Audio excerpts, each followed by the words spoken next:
Ang Diyos kung tumingin sa puso.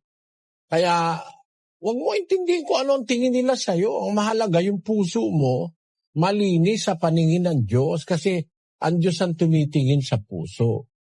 Huwag kayong mainis o masiraan ng loob kung kayo tinitingnan ng masamang tingin, ano?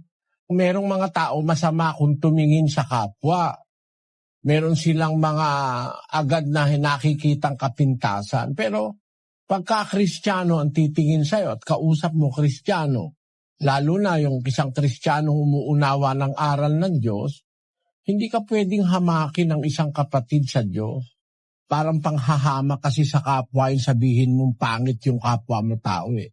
Kasi pangit man ang itsura ng tao, may maganda sa tao eh. Kasi ang tao nila lang sa wangis ng Diyos.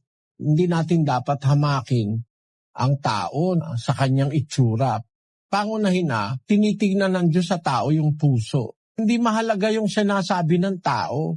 Ang mahalaga kung kilala ka ng Diyos at nakikilala mo siya, yung relasyon mo sa Diyos ang mahalaga ron. Ang kaibigan sa definisyon ng Biblia, isang tao na umiibig sa lahat ng panahon. Ang tunay na kaibigan, mahal ka sa lahat ng panahon. Galit ka, di ka galit, may pera ka, wala kang pera. Ang kaibigan, umiibig sa lahat ng panahon. Yan ang kahulugan ng kaibigan.